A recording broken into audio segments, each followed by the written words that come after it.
Molimo Santo yaka onomela biso biso bato tozala efase eyo ndo tombwama na pokwa lelo yo ndo osali biso ngolu obandaki programme depuis le 25 novembre.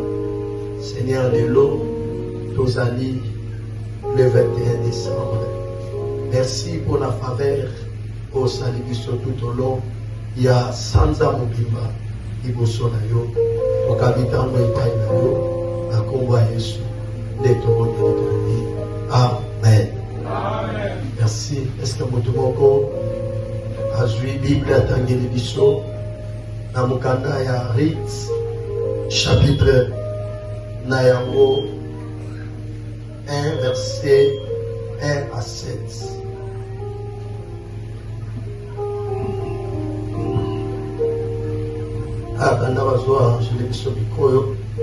Rite chapitre 1 verset 1 à 7. Est-ce que tout le monde a la Bible à table? Rite chapitre 1 verset 1 à 7. Du temps des juges, il y eut une famine dans le pays.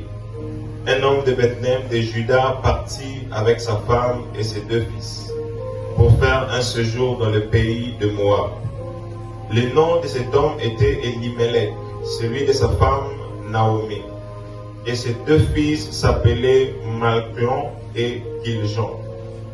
Ils étaient Éphratiens de Bethléem de Juda. Arrivés au pays de Moab, ils y fixèrent leur demeure. Elimelech, mari de Naomi, mourut et elle resta avec ses 2 fils. Ils prirent des femmes moabites dont l'une se nommait Orpa et l'autre Ruth, et ils habitèrent là environ 10 ans.